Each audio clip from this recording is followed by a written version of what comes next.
things that you do when you do.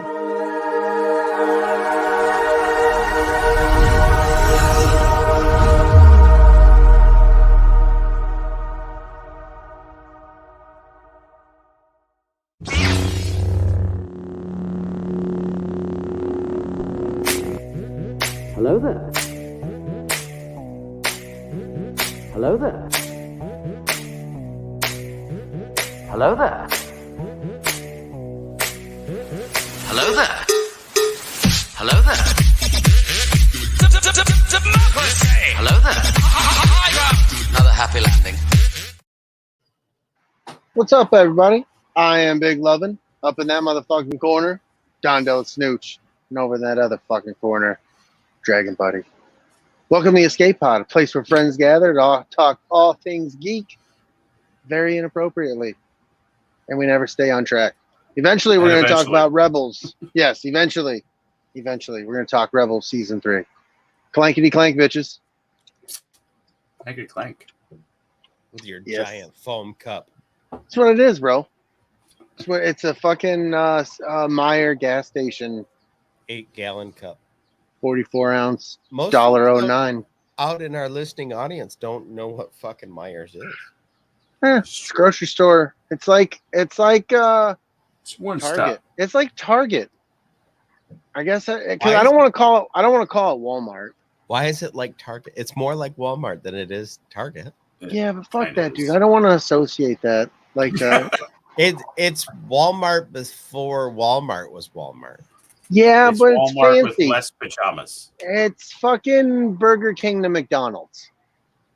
Yeah, I mean it's definitely a different thing, but Myers is a regional version. Used to be like Kmart was the Kresge stores way back in the day. Like you have your area specific. We don't know. Like it's a department store kind of. Ish. You guys have like what is it? Odd Lots by you? We have a Big Lots. We have like an Odd Lots. What do they sell there? For a while. What is Odd Lots? What is it? They like sell random photos of everything penises. Store.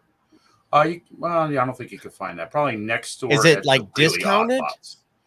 Is it like discounted? No, but it's it's cheaper than like everything from. It's like a Dollar General, only specific to the area. Do they have like furniture and food and electrical and auto and food? No, yeah. So you're. Oh yeah, Big Lots. Big Lots does sell food. Yeah, it sells candy and shit. Oh, okay. So well, we'll fuck off. Yeah, fair enough. I'll fuck off. I don't have a Myers. No, you should fuck off. Yeah, we got Walmart. No, we got Walmart. Myers sells everything from groceries to sporting goods to fish to landscaping stuff. Like yes, they have everything. I really think of them as a nicer fucking Walmart, though. Really, I don't want to think of them as Walmart, bro. They have better quality food than Walmart. Their environment is better. Yeah, the overall atmosphere feels. They treat their employees better. I mean, I feel like they treat me well when I'm checking out my fucking groceries. Right. They're nice to me. I mean, Walmart doesn't give a fuck about me. Scan that one thing if you want. I mean, really, look, unless you're on your fucking high and mighty and you're like, I'm going to go stand in 2 of the 24 lanes that aren't open. Like, cool. Like, I respect you if you do that, but like, the world is fucking changing. Eventually, the only shit like that will be open is for like handicapped special needs aisle. Everybody else you'll be doing your own fucking groceries. You know what I think needs to happen? Yeah, dude. Talk about it.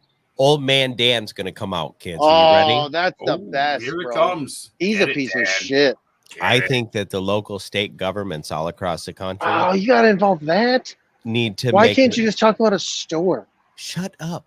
Okay. I'm sorry, you're the one driving people away. In your Chicago jersey. Fuck you. Wow. God damn it, Dan. I think that they need to make it a law that checkout has to be done by an employee the same way in New Jersey somebody has to pump your gas. Okay, I'm with that, and to get behind that, I will scan every third item if I have to do it myself. And if they wanted me to scan everything, they would have fucking trained me. Right. It's true. Sure. No, that's I mean, facts. I just think that that's the only way around the corporate, like I just think times are automate changing. I think times are changing, and that's what it fucking is. Like, eventually, dude, there's 24 cash registers open. You never, only in the holidays, you see maybe 6 open. Like, So we have ahead. local stores that they brought in the express checkout, do it yourself. On that, I always go to the cashier because it's a local store. It's not, I mean, it's Lake Region IGA, so it's an IGA store. So they're, we used to Right. have those. but it's the local Lake Region. And in order to keep people, I mean, they've been hiring people since I was way before I was a kid. So for that, like, for them to think about getting rid of that, I will always go to a person.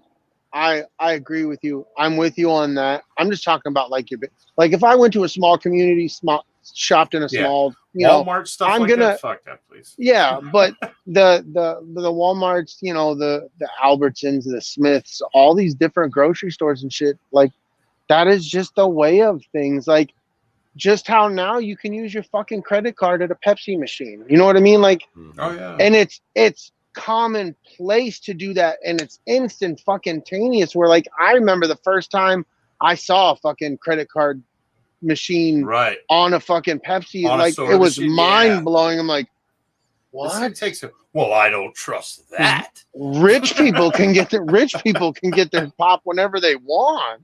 That's the way I looked at a debit card when the first time I saw some shit Right. like that. I mean, honestly, we shop at Walmart and Kelly does a list. She does it online. Says, I feel like picking it up at 4:00 on Sunday. Yeah. And you have somebody come that, throws your pizza in, then throws all the cans on top of your pizza. Yeah. And they then like, love you you. want your fucking eggs, and they throw your eggs in there. Uh-huh. And then you're like, you get home and you're like, cool, I've got 3/4 of the stuff I ordered that's not squished. All right. Right. My we do it from Meijer here, but people do the shopping for you. So that's their fucking job. So these people go out of their fucking way to have fucking coolers in their car, have reusable cold bags, no. hot bags. Like, these people go out, so people will tip the shit out of them, and people won't like my sister-in-law. She uses that all the time. Like, she does not go grocery shopping because people are stupid. But yeah, if they I'm could just pack it right at Walmart, it would be great. But they don't. We always get like a pizza with the peach can, like in the middle. when you have a that's a Walmart employee doing it. Like at Meijer, they have people who are, I can't remember the name of the fucking business. My wife was a part of it. She did it for a little bit. Chip, yeah. Shipped is a part, like, so those people go out. I mean, yeah, you got shitty. It's like it's like Uber. Like, everywhere. you get a fucking Uber where a guy's got the charger in the back. He's like, fucking, here's some hand sanitizer. You're drunk, here's a Gatorade. Yeah, like, gives you everything, and you're like, well, damn, motherfucker, I'm tipping the shit out of you. And then you get the other guy who doesn't fucking talk to you, has nothing. Like, you're like, wow, you really committed to this being a full-time thing, buddy. Whoa. Mm-hmm. Right. Yep. You smell like my butt. Yeah, I was gonna bring up Corey uses Instacart a lot. Yeah. Well, it's become that way. If you just people in general, when you go to those bigger stores, the mindset is like, you guys don't know how to people. Yeah. Like, But there's like consistently a thing throughout all business where everyone has been experiencing like staff reduction. Now all of these things are your job, and then you've never done a good job because you're doing 8 people's jobs, and then your boss is like, why aren't you better? And then you're kind of like, all right, well, I'm just gonna kind of like being damn good at 1,000 things is, better than being really good at that one thing you're looking at. Yeah, right. Like that whole quiet quitting is a shitty term. It doesn't really You're not quitting. You're not just quitting. doing exactly what's required of you so that you don't get fired. Yep. Right.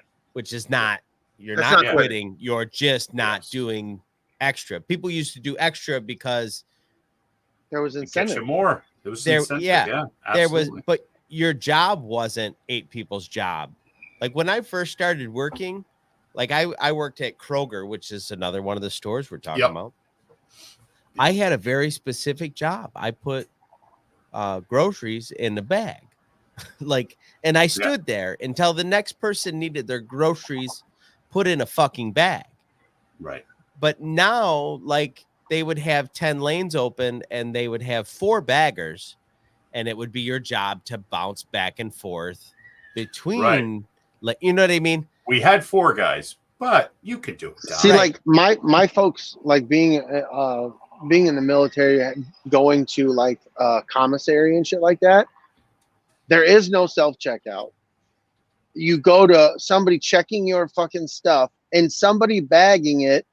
And I don't know if all of them do it. Some of them, they take your fucking bags to your car. Yes. And you tip them. That used to be somebody's fucking job. Yeah, but like on military installations at commissaries and shit, they still do that. Like it's an old timey thing that still exists. And there. for what I pay for groceries, there should be plenty of money to pay the guy to take my shit to the Damn car. right.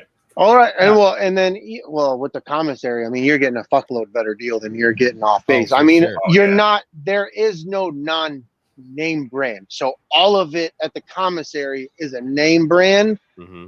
You don't have like Walmart's got great value and shit like that. You know, like you don't have that at a commissary, but you have the absolute cheapest price comparatively to buying Heinz ketchup at Walmart or Meijer. You know what I mean? Right, because the government's using the buying power of the government. Yeah, exactly. And they send it to the places. Yep. Right. So that was just something like when we stopped when like we would go grocery shopping outside of the base, that was such a foreign thing, taking our groceries and shit to the car. Yeah. In the beginning, because now it's commonplace. Everybody does it. But for me, like, I remember going to Albertsons in California where they would take your fucking groceries to the car and you'd give somebody $1. But back then, $1, I mean, $1 was a fucking gallon. Yeah, but now it'd be a 5. Yeah, right. But you know what I mean? Right. So, I don't know. Gone are those things. It kind of sucks. You know, technologies are taking over and you know, I have a hate-love relationship with technology for those reasons alone. Well, I was going to bring up too the next thing that's coming, because I kind of pay attention to this kind of shit. You're going to go away from the self-scan checkout things, and what you will then have is you will have your grocery bags right on the cart, and you will put your groceries in the bag, and then you'll just walk through the door and it will charge your card on file. Well, you know what they have in some like European countries and stores, they have, as you put the fucking food in your cart, you scan it. Yeah. And it goes in the cart, and then when you get at the end, you fucking pay the bill for the shit you scanned and put in your cart. Granted, it's an honor system, and you know, Americans suck. So right. The next step is that as you leave the store or you pass under a thing, technology will tally up what's in your cart. Yeah. You will swipe your card. Yeah, technology. Bing bong. Yeah, fuck yeah. Yep. Ubaldo said that Amazon store already do that. That's maybe what I saw too was an Amazon store. I know I've heard of that with Amazon first. I know that the technology is already being integrated into some systems. So that's what's coming. You want to know about technology that I was like, hate, love technology. But then I was like, oh, this looks cool, but is the dumbest fucking technological thing that somebody's ever spent money to fucking do is they put a fucking screen on the outside of a fucking cooler to let you know what's in the cooler, and they're showing you the bottle, but now it's all digitally on a screen. I don't want that. When you could look through the fucking glass and see what it was before. Like, I get that it looks cool, but like, how fucking expensive was that? Now you're gonna charge me more for my pop to fucking recover the purchase on that dumb fucking thing. I'm gonna spoil your argument. Are you ready? Go. The glass on the front of those cabinets is so inefficient. It's cheaper to run the screen than it is to lose the cooler energy through the glass. Yeah. Okay. Well, if that's the case, I accept it. Other than that, it can go fuck itself. And the only reason I know that is because I threw that fit at a Walgreens in Chicago like a couple years ago, and the lady's like, "You know what? We get that a lot." That's funny you say that. That was the first place I saw it. Was in Chicago. It was in Chicago. Second place was in Vegas. Remember that time I was recording it so I could show it to my kids? Yeah. Because I'm recording it in fucking Vegas, probably half cocked to send to my children, which I didn't because they're more to recording. I was like, "Hey kids, look at this fucking dumb shit again." And I'm like, I'm not gonna send that. I'm not gonna send it to him like that. No. So I showed it to him. I showed it to him when I got home on mute. I was like, "Look at this shit again."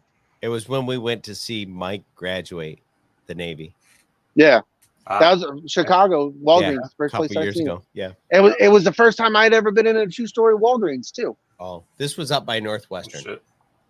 It was fucking sweet, dude. Isaac says he's going to replace all his house windows with screens. Now, I won't because I live in the woods. If I had neighbors, totally would have done it already.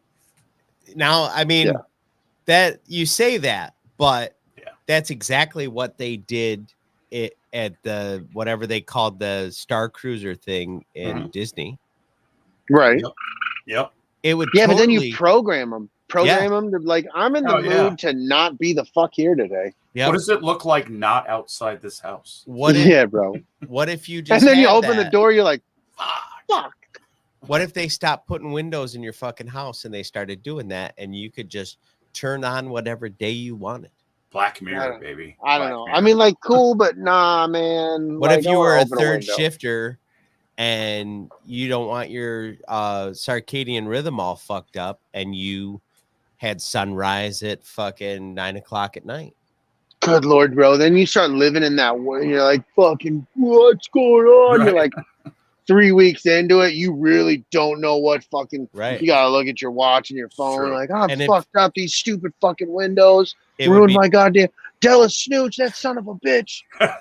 It would be super easy to see what was outside too, because they could be connected to external calendars.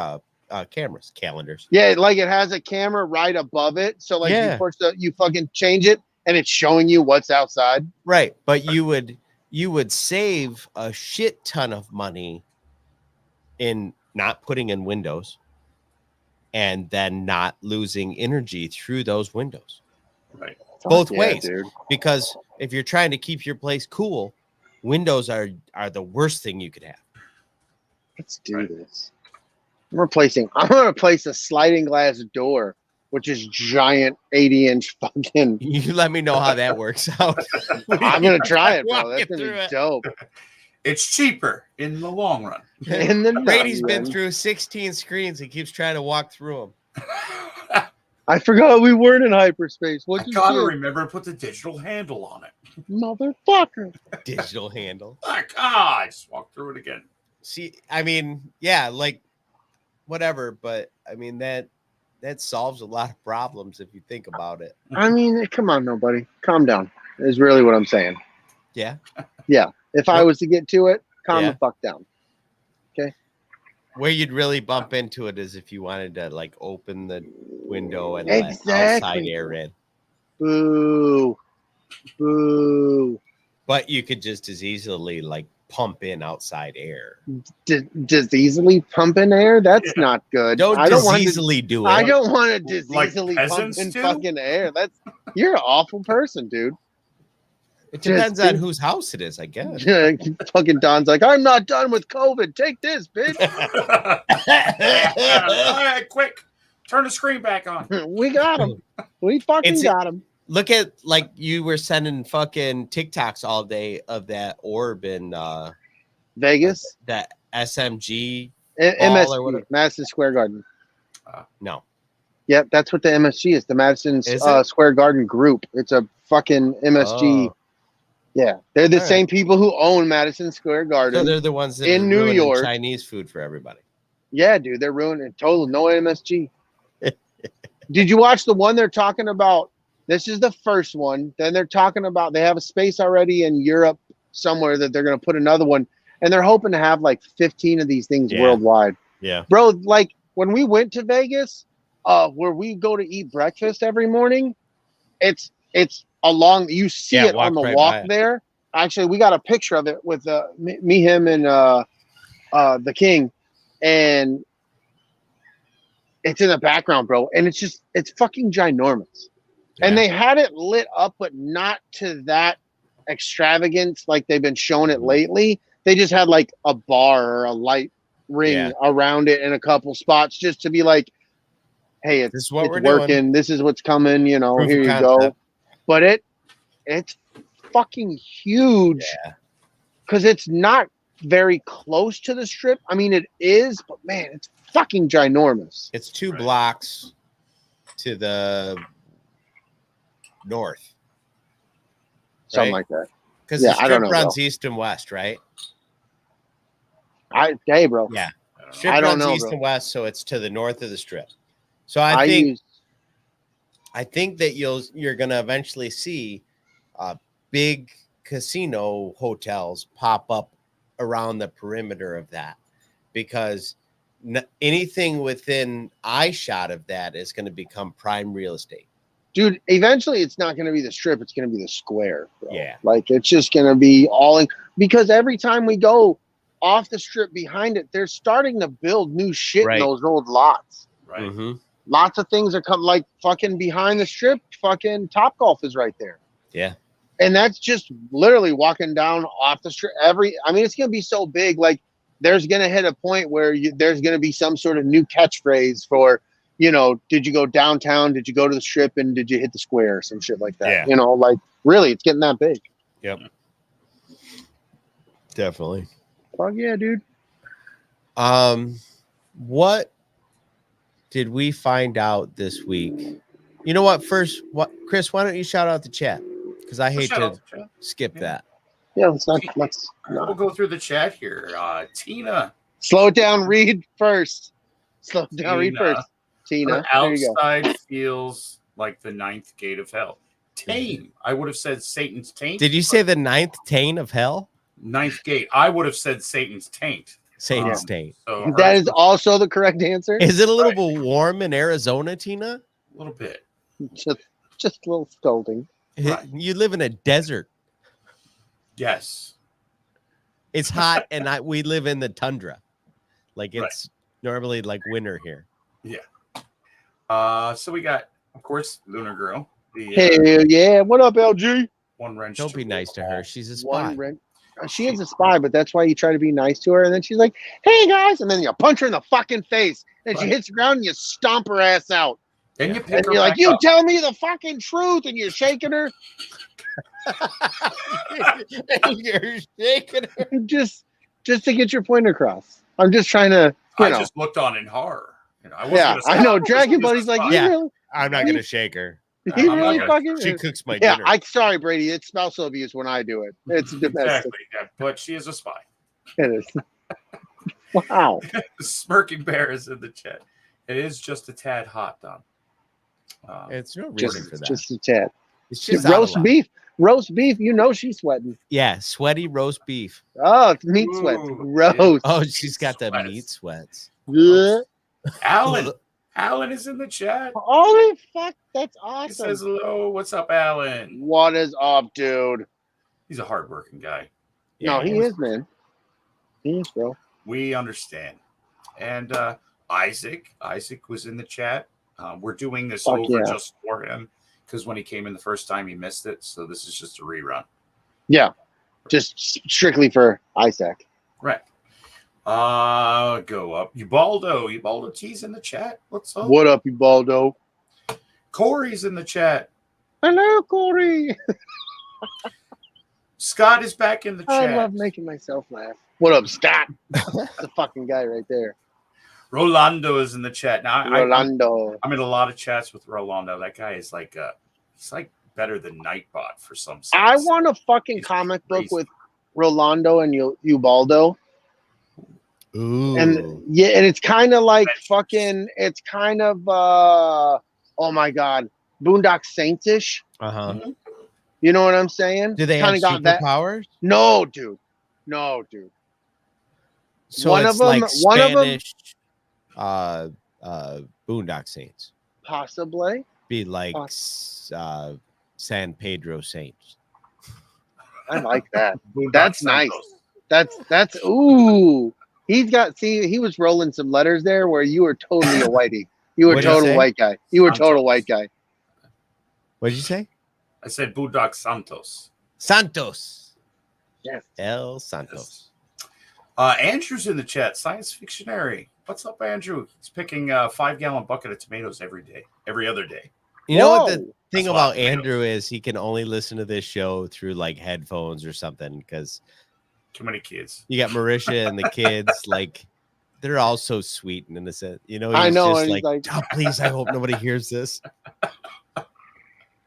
And then when he's done, he's like, "I need the bleach. What the fuck Yeah. was that?" What did Yeah. they say? We don't even know, Andrew. Oh, he's got toilet brushes with bleach and shit. Ah! Yeah. And I think I hit everybody. If I didn't miss you, shout out in there, and I'll apologize nicely, mostly. So Isaac, to answer your question, yes, they're right here, so I can just pull them up and lift and rise and Rise. and rise. Patreon shout outs, and we were gonna draw the escape crate, but You fucked that up, didn't you? I fucked that up. Oops. So next week we're gonna try and draw the escape crate. We're due. And we got a lot of good fucking pops. Yeah. Like there was some solid sales happening on Amazon, so I was like boom boom snatching them up, and they're relevant to a lot of things we've been covering this last year. So We got another comic book day t-shirt to give out. Sweet. We got some Dungeons and Dragons dice, fuck yeah, dude. polyhedral dice. We got So- things, man. We've Yeah. been putting in on it as we see the things, man. We've been having fun. We want you guys to be like, yo, the escape crate's dope. Yeah. Like my $12 a year fucking was worth it. It was Right. fucking sweet. Except Scott, he's like, I got fucked. Yeah. These Scott's guys like didn't give me shit. Scott's buying everybody's escape crates. Right. I'm He gonna did- get they did Scott it. one of them jeweled butt plugs. So Yes. he feels fancy. Wow. Just so he feels fancy. Yeah. You know? He's like, these guys are fucking me, but they're treating me right. Look at the Bejeweled on this. Yeah. Exactly. You tell us the color, Scott. I'll make it happen, my friend. Yep. Maybe Tell us. we'll get one of those LED color changing setup so he can just change the Look at how color with the excited he remote. is. Yeah. What See? the fuck? He's so Right? excited. He is so so excited. hyped. Yeah, dude. Yeah. You're welcome, friend. Yeah. You can You're fart welcome. sparkles. Thanks for being our top patron for the entirety of our show. Right. We're gonna treat you right, friend. Mm-hmm. Thanks for That's the stopping best. in, Jonty. She's going to record soon. So Stop. You're supposed to you know what? You could just record our show, put it out on your channel. Yes, Right. dude. And then you and can then hang you out be in the with us. comments and tell everybody, say, join me in the comments. We'll have a gay old time like the Flintstones. Yeah. It's not a bad idea. Right? I mean, seriously. Well, Pretty before fucking she solid. goes, I'm gonna have to shout her out. Shout her out. Patreon shout out. Yeah, Scott wants We're Michael at the Jordan. end. To, Scott wants Michael Jordan to sign the butt plug, so we're gonna make that happen. Michael Jordan. Oh, signed I'll maybe make that happen. I Maybe know we a could guy. Just I put know a Michael guy. Jordan in the butt plug. I know a guy. Ooh. Yeah. All right. Pop Air My butt Culture plugs. chips in. I was The going to say, Frank. leave her to the end. She has to stick around for it. Yeah. Yeah. She's got to go. Yeah. She's got to go play with her boyfriend. Steve Long, Darius Payne, Kristen Roscom, Todd Levin, Dave Martin, Eric Williams, King Richie Armbruster. What happened, buddy? Well, it was always Richie the King Armbruster. Now it's just King Armbruster. And I don't What'd know what you to with do? myself. How'd you do that? I didn't Fix it. change it. He must have. Oh. Or Well, tell him to fix it because that's fucked. It's hurts tell him say we shout you out and it ruins our shout out. So fucking fix it. Lunar Girl, Jess Bolt, Jen Bolt, Scott and Kim of Used and Abused, the butt plug master. Josh can't be hotter than us three. He is one of us three. Yeah. Doesn't make any fucking sense. To be honest with you, Josh is not hotter than me. Yeah. No. Right? Yeah, I've decided. Sorry. Yeah, me too. I'm like, Josh thinks he's stepping it up. Fuck that guy. Not happening in my house. Yeah. Yeah. I'm putting my foot down. See, Luna Girl already just said DB's hotter than Josh. So we've just proven that he's hotter than not any of us. Yeah. So he probably doesn't even own a Chicago Bulls jersey. Right? Or he probably can't even get a signed bejeweled butt plug by Michael Jordan for his buddy Scott. Right. Wow. You know, I was just thinking we can do that. You could just have it signed Jordan. Right? And you know a guy named Jordan. You're damn right, bro. The fanciest handwriting you've never seen. Yeah. Yeah. That's what I'm going to make happen. You're welcome, Scott. I can have Michael come over. Yes. Michael can sign Michael. Jordan yes, can sign bro. Jordan sign Jordan. Michael Jordan. And we'll video it for authenticity. Yeah, in Scott's butt. Right there, bro. Every time he's like, the fucking escape pod fucked me big time. Can we put a whistle in it so every time he farts it whistles? Oh, that'd be I love it. Because dude, that's awesome. You know that he'll be walking through the house and he'll go, and Kim will laugh until she about pisses herself every time. I think it's fantastic. We should make this happen. Yeah, I think we need to. Fuck yeah, dude. Fuck yeah. Bejeweled whistling Michael Jordan butt plug. Oh, Luna Girl says she has an issue. Scott's a patron and gets butt plugs. She's a patron and gets shaken and called a spy. We'll get you a butt plug, but you're still a spy. Yeah, right. You don't put in like Scott does. Yeah, Scott's been putting it the fuck in. Yeah, Scott's bought the pod. He's part owner at this point. Yeah, he's a stockholder. He's a stockholder. Yeah, absolutely. He got in Apple on the ground floor. Now he's wealthy. Yeah, right. Oh yeah, absolutely, Isaac. Full RGB setup. With remote control. Yes. Raspberry Pi's been in. It's a whole thing. Yeah, it's and whistle farts. Whistle farts. Whistle farts. Always whistle farts. I told Dragon Buddy my my old school gay joke. Yeah. Because you remember back in grade school when you just tell jokes or insult each other. Yeah. Oh, this is one of my favorite jokes to tell because you weren't insulting anybody, but somebody's probably going to be offended now. But fuck it, here we go. Here we are. Right, here we are. But one of my favorite jokes to tell people was this guy's at a bar and he's just fucking throwing back. Fuck, fine. He's like, I gotta fucking piss. So goes to the bathroom, goes in there. One guy fucking leaves. He starts pissing. Oh, he gets some rumblings in his tummy. And kind of looks around and nobody's in there. He fucking just lets this monstrosity of a fart. Just lets it fucking rip. Oh, yeah. Fucking stall opens. Two guys fucking poke their heads out and they yell, "Virgin!" That's terrible. It is terrible. That's horrible. Did I ever tell you the worst gay joke that I know? Yes. No. I mean, I want you to now. Because I was gonna tell a gay joke, but fuck it, that shit's not cool. You've done that so many times. Yep. You're the worst. Fuck it. You're the worst. Oh, back then it was just I love that joke. Time. There was a time, and now old man Dan's here. Yeah. There was a time where like all of the things that are now currently like not okay to say were okay to say. Actually, not even just okay. Like those were the things you said. Those were the chosen words. They were just things you said. That's dude, that was where the joke was. And you did. I remember. I full blown remember standing in lines going from class to class because I don't know if kids walk in single file lines anymore. I don't think they do that. but we did that. And I remember getting into these fucking verbal fights with the person in front of you or behind you. And you just be fucking, your mama's so fat.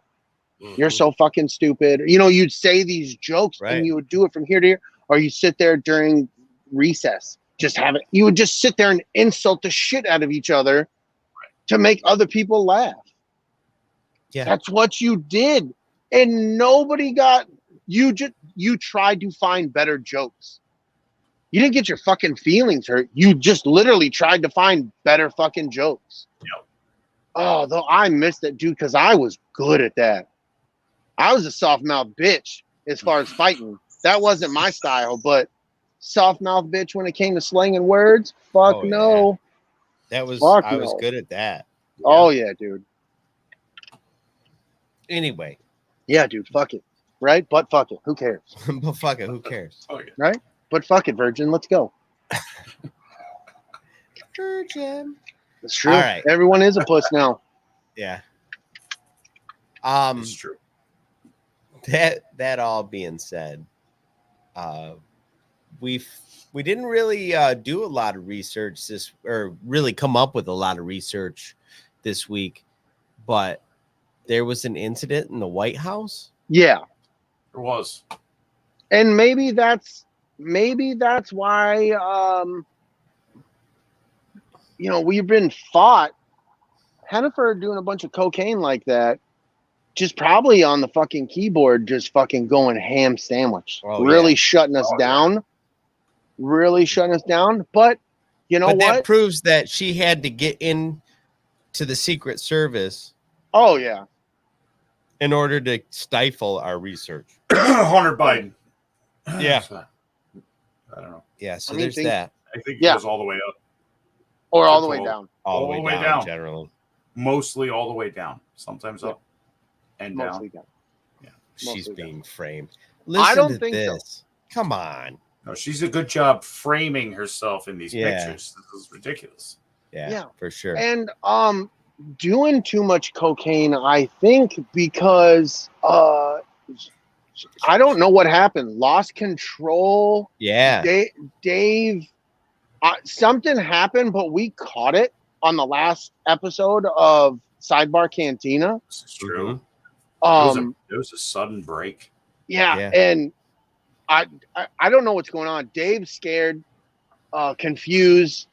Jason, he's just fucked. Like, he doesn't know what's going on. Yeah. He's like the beside poor himself. guy. Yeah, it's wild, man. It's happened you right got in front that? of him. You want me to roll it? Yeah, dude. I think you should let the people see it. So anyway, wow, we're ahead of schedule too. Oh, my arm. Oh, wait, huh? Hello. Hello. Are you all right?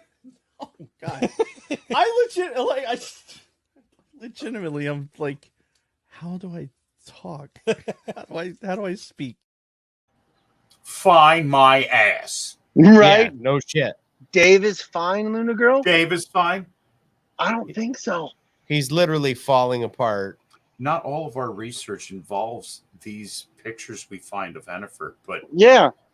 Like, how did we do that, right? You guys are like, oh, those are fake pictures, Photoshop. That's fucking video. That's fucking Dave. Let's watch it again. Yeah, let's. So anyway, wow, we're ahead of schedule too. Oh, my arm. Oh, wait, huh? Hello. Hello. Are you all right? Oh God. Legitimately, I'm like, how do I talk? How do I speak? a man forgetting how to talk. How to speak. Yeah. Dave is fine. Yeah. Thank you, Smirking Bear. Thank you. Yeah. See, he gets We it. appreciate your support and you caring about others. Absolutely. Unlike some people. Hashtag save Dave and hashtag save Jason. We appreciate that support, buddy. Thank you very much. Hashtag save sidebar. Yeah. Hashtag save sidebar. Yeah. It's getting scary. As it is, we've already got a trip scheduled for August to intervene. Yeah. Yep. So stay tuned on that. Hashtag not an intervention. Not. Yeah. No. Hashtag non-intervention. But it could be. Could be. Hashtag Brady might like Evil Dead.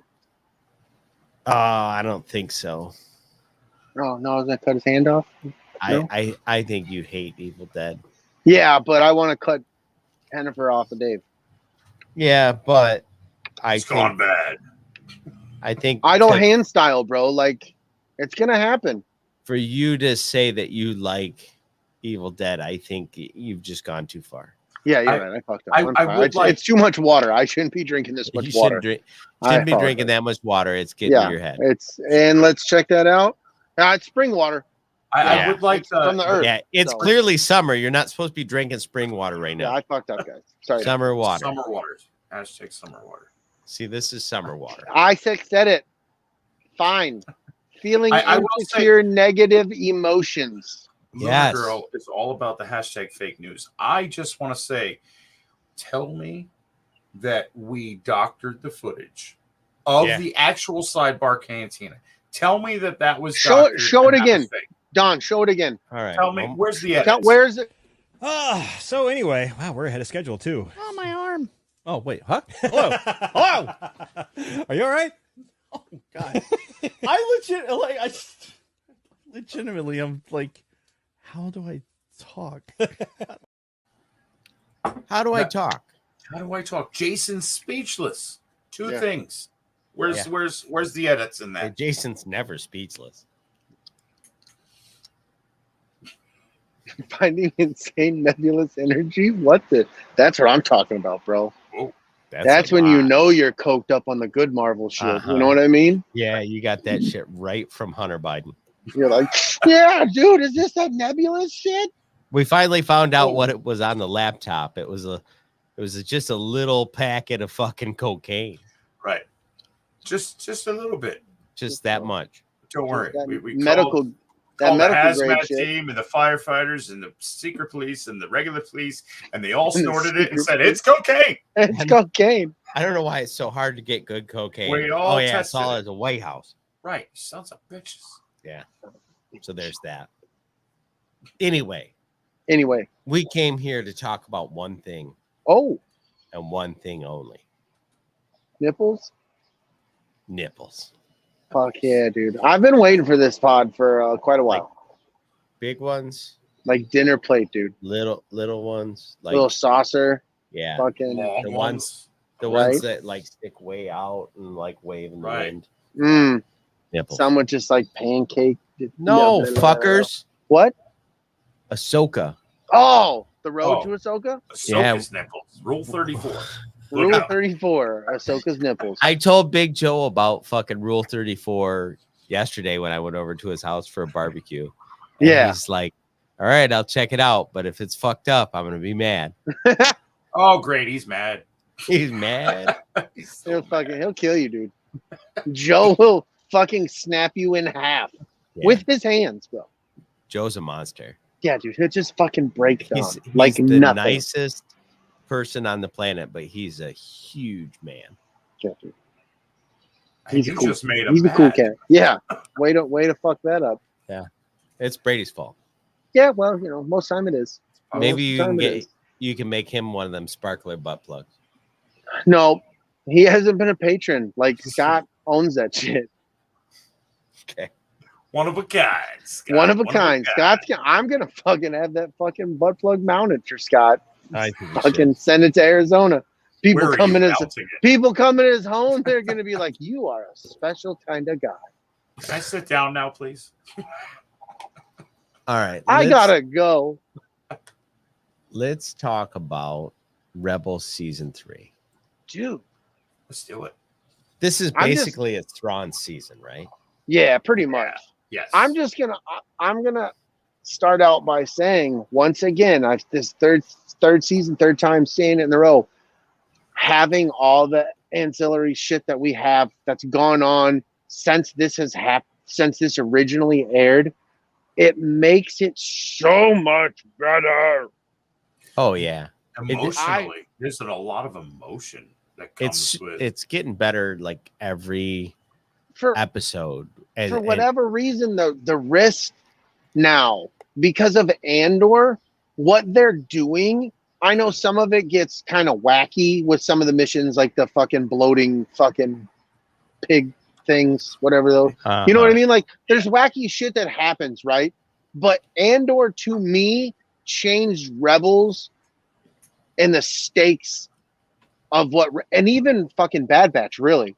Yeah. Especially the last season part of Bad Batch with them capturing him and shit like that. Like, Andor has added so much more grit and heart to everything else that's happening with the rebellion for me personally.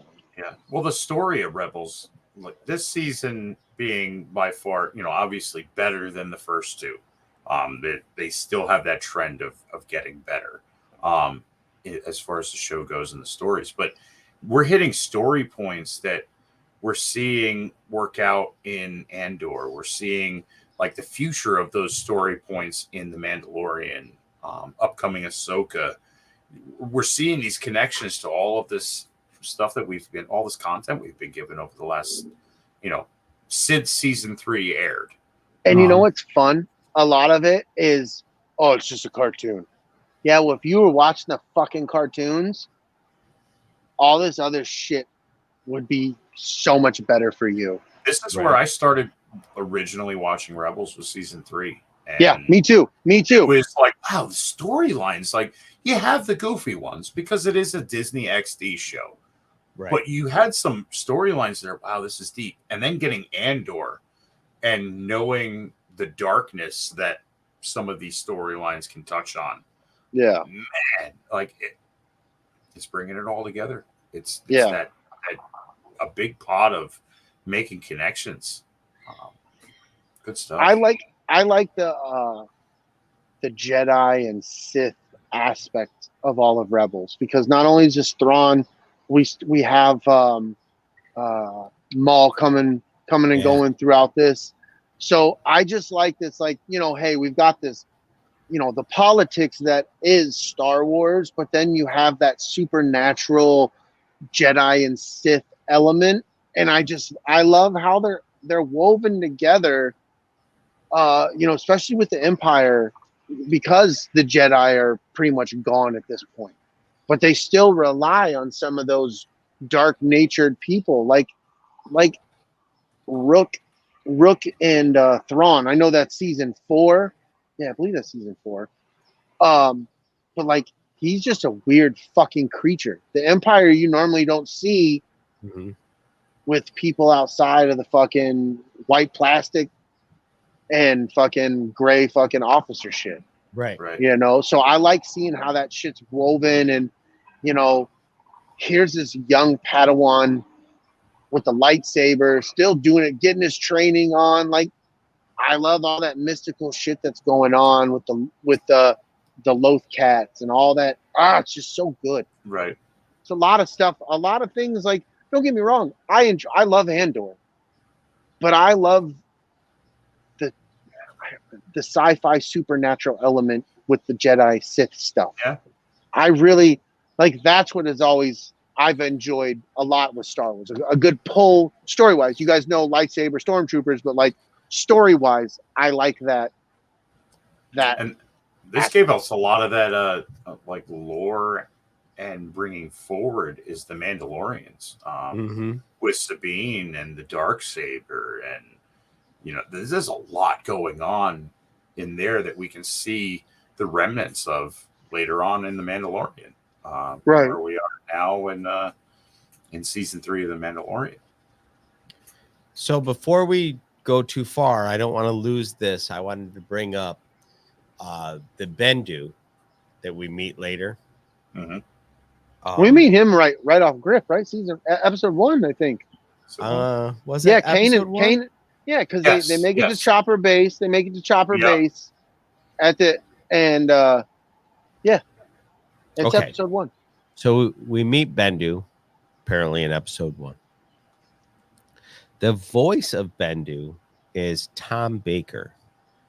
And anybody who is a fan of Doctor Who remembers that Tom Baker was the Doctor in the late 70s, leading up to the 80s. Yeah. Yes. Yep. He was the Scarf Doctor, right? Yes. So, like, Anybody who knows, real quick, time out, because you guys know I'm not a TARDIS, or I'm not a you are a TARDIS. You know what the fuck I mean, dick fuck. My son, my Retardus. sister-in-law made that fucking scarf for my son. Yeah. The super long, fucking huge. Yeah. Yeah, she made that for Jordan. Jordan was rocking that thing for a long fucking time, dude. Also, If I he's the remember fourth correctly, Doctor. Sorry to interrupt your thing, but I don't have a lot to say about that, so I thought I'd share that. hold on, I'm gonna throw him up in the thing here too. Just so that we could be like, hey, remember what we were talking about? It's right now. We're still talking about it. All the things. Yeah, it's always great when you're watching one of these shows and somebody was like, you know what? You know who would be really good for this? This other person that people loved and they let, like, Kanan Jarrus is voiced by Freddie Prinze Jr. Freddie Prinze Jr. Like, they could have had anybody do that job. Didn't have to be Freddie Prinze Jr., but there was a whole generation of people that when they heard that voice, they were like, oh, I know that voice. That makes me feel good. You know what I mean? Right. Same thing with the Bindu. When the Bindu talks, you listen. You're like, oh, that sounds like a wise voice. So, and anyway. now we're dealing with the Bendu stuff. We're dealing with Kanan being blind. Yeah, because Maul blinded him at the end of the last season. I don't even remember how much of that we actually touched upon when we talked about season 2. But Kanan's blind and awful as fuck, but it changes Kanan, and I love that. I love that for it. He becomes real wise this season. Mm-hmm. There's a thing he says. He goes, all things are coming together. And Ezra's like, what does that mean? And he's like, I don't know. And then he just walks the fuck away. Yeah. But the way he said it, he's like, all things are coming together as is, or something like that. Very Jedi, right? And then fucking Ezra's like, what does that mean? He's like, I don't know. Fucking walks away. I fucking love, but the way he says it, you're like, yep, I don't know either, buddy. Yep, don't fucking know, but it's real. Yeah. It is kind of the general tone of this season. They find themselves in kind of a darker, less promising, a little more lost point in their evolution as a rebellion. And then towards the end, they find resolution and purpose, and they realize what they have to do to defeat their enemy, which ultimately they don't. If you really, pay attention to Kanan throughout this entire season, his growth and knowing that he's gonna go in the next season, like it's the growth it's so touching and moving. Things happen. The training between him and Ezra, the stuff between him and Hera, and trying to let her know he loves her and how he has these feelings for her, and he wants to know if she knows that, and just all that shit. Just it hits, man, and I love the way it hits because it is a completely different emotion this watch through than it was the first time I ever watched Rebels. So when these things are happening, man, like when Maul is, calling Ezra his student and all this shit, and Kanan's conflicted, like he's worried he's gonna lose Ezra to Maul, like he had and the way Freddie Prinze Jr. delivers, it's a fucking cartoon, but the way he delivers his pain and his worry and everything for Ezra, you're like, man, he fucking cares about this kid. It's just real. And then when you get towards the end where Ezra tells him, like, you've taught me, everything. And he's like, well, and he's like, you've taught me how to be a man, and you've taught me how to treat people.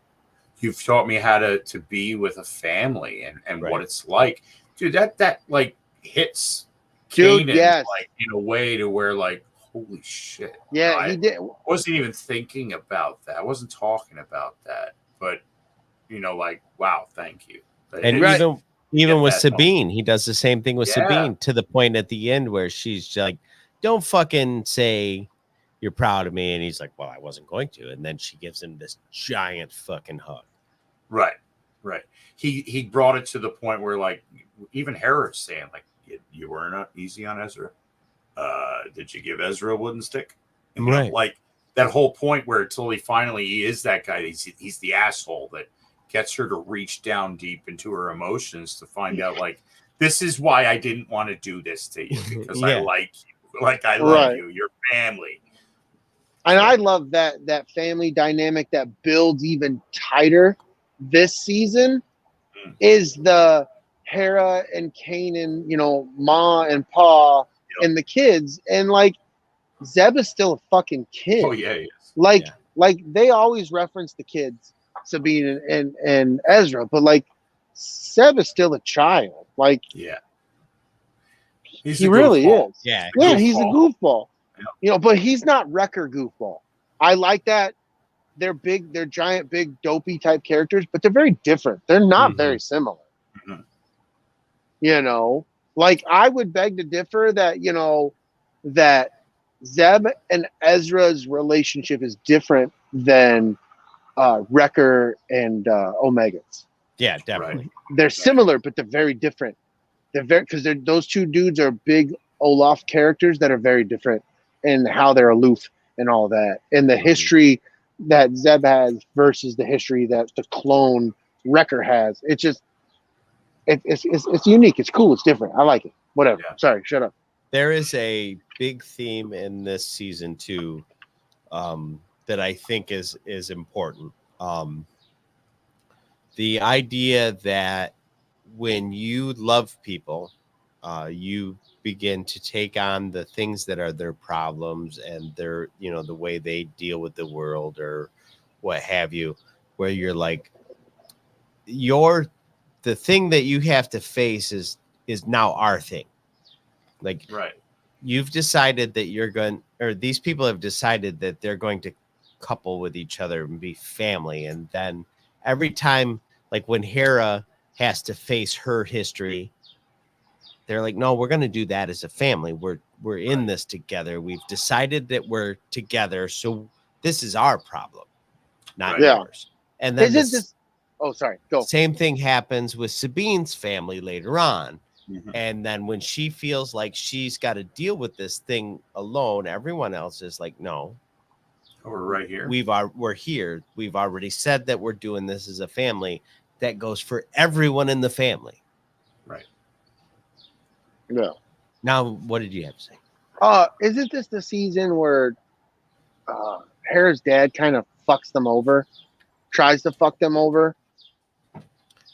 Because I want to say, well, if it's not the same season, there's parallels between her dad fucking them over and Sabine and the rest of these Mandalorians, her family not being there for her, but the Ghost Crew being there for her and her being there for the Ghost Crew and Hera being there for the Ghost Crew being there. Like what you're talking about, Don. Last season, Hera's dad tried to fuck her over. Yeah. So this like there's parallels there, but it exactly feeds what you're saying. They're there for each other. Like we have this family. We may have lost these old families, but we have created a new family that is there for one another. Right. And that's what we do. We fucking take care of each other. And your problem is my problem. Lothal is your problem. Lothal is my problem. Right. There's the thing that happens with her dad in this season is she gets caught and then he's willing to die so that she can go. And then when all of his people are like, what are we going to do? And he's like, well, she'll lead you. Right. That's how this works. You know what I mean? Yeah. Like, so it actually he did substantial damage to the relationship in the last season, and then this one he gets what do you call it? Not resolution, retribution, maybe. Redemption. Yeah, redemption. There you go. Yeah. That's a big thing in Star Wars, redemption arcs. Oh, absolutely. Yeah.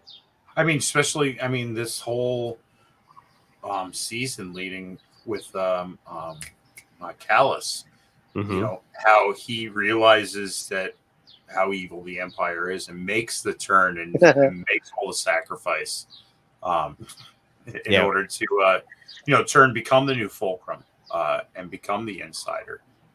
And you see that in the end where Callus is talking to Kanan and he's like, I should have done more. And he's like, no, dude, you gave up everything for us. And it's that moment that he gets where, it's like, wow, like they do look at me as one of them.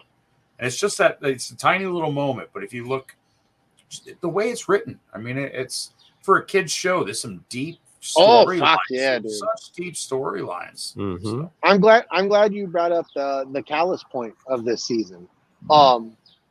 Him coming over and now he's part of the rebellion, which he always has been, really, right? We didn't fucking know that. Yeah, but I just love, like, all right, this guy's on our team, but bro, you fucked with us for a long time, so hey, you're mucking the stall kind of shit. Like, I enjoyed that. Like, we appreciate you, but fuck you, dude.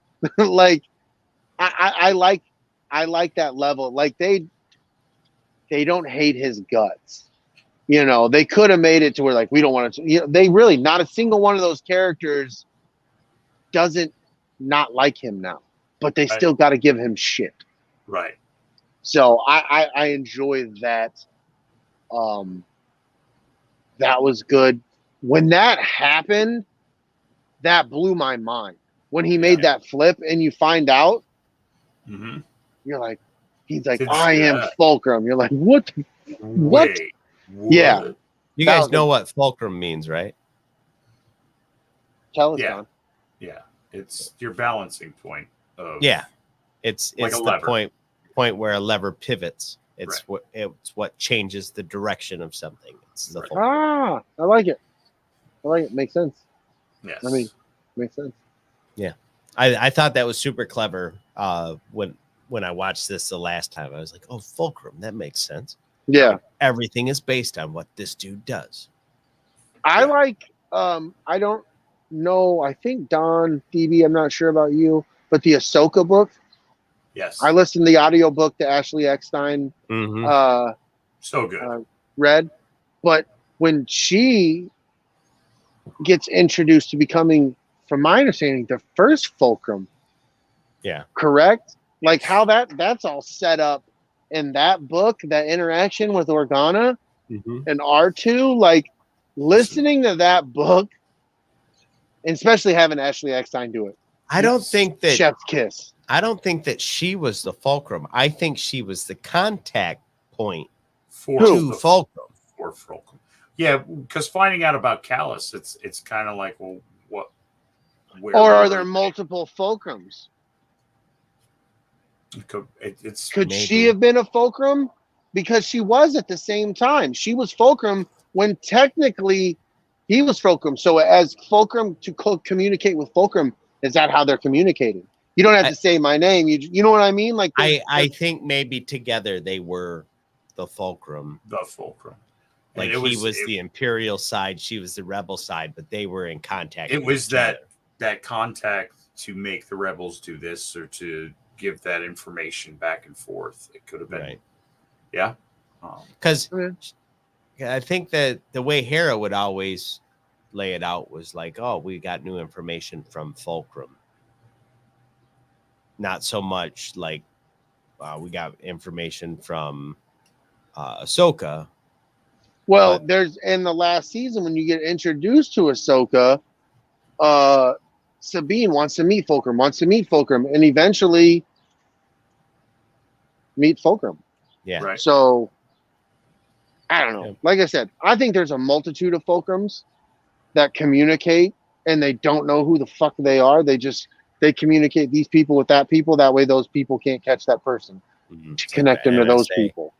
Yeah, some fucking deep fucking crazy black cell That's modern how you warfare get cocaine in the White House. That's exactly. Hell yeah. He's smuggling in a roast beef Not sandwich. by Ashley Eckstein. She's a saint. No, Yeah. it's Hennifer did that. Yeah, absolutely. We got the picture to fucking prove it. Evil fulcrum. So we get the introduction of Wedge Antilles to the rebellion. Yes. Fun. Yeah, it was a good episode. It was good. Yeah. Dude, do you think like there's these guys fucking like I'm gonna be a TIE pilot and I've piloted starships and shit and they start doing this training and he like, Yeah, I didn't sign up for this. Oh shit, I'm the bad guy. Oh, Brady got the fucking freezer. Oh. Oh. Oh. Let's all talk shit about Brady while he's gone. Brady. All right, everybody in the chat talk shit about Brady. Yep. Can't see you. And go. And go. Nobody even watches the Bulls anymore. Yeah, nobody cares about the Bulls anymore. Yeah. He's just, he can hear us, and he's so mad. Oh, you fucking fuckers. Fuck. He's yelling right now, just in case you were wondering. He is yelling right now. Yeah. So definitely Wedge Antilles, pretty dope. So was Hobby and Rake? Oh no, Rake is killed. Was Hobby in any other stuff, or was he just a character that was in here just to be in here? Was he like somebody's co-pilot somewhere and I don't remember it? I don't remember. Born on Derek Hobby, defected to the Rebel Alliance. Oh, with Biggs. He defected with Biggs and flew in Rogue Squadron during the Battle of Hoth. He served as Luke Skywalker's wingman during the defense of Echo Base, ejecting from his snowspeeder just before the craft rammed an AT-AT. That's Hobby. Really? Yes. Interesting. Yes. Let's see what happens. Brady says he's coming back soon. Blow a fuse. He blew a fuse, which I think is code for he dropped his butt plug. Oh, yeah. Yeah. Because we make sure these things fit first. So, Yeah. Fuck yeah. You know, Yeah. we're not gonna It can't give be you a real Michael Jordan butt plug if it hasn't been tested. over and over. So the last battle is one of the episodes that stuck out for me in this one, where Rex and Ezra and Kanan and Chopper all go out and they run into a detachment of battle droids, and they have the super tactical droid that's still running scenarios for the Clone Wars that are well over. Right. It's like they forgot. Nobody told them it was over. Yeah. And then at some point we find out that they didn't know it was over, but the tactical droid did. And he's like, no, we're going to fucking do one more war game. Right to the end. Yeah.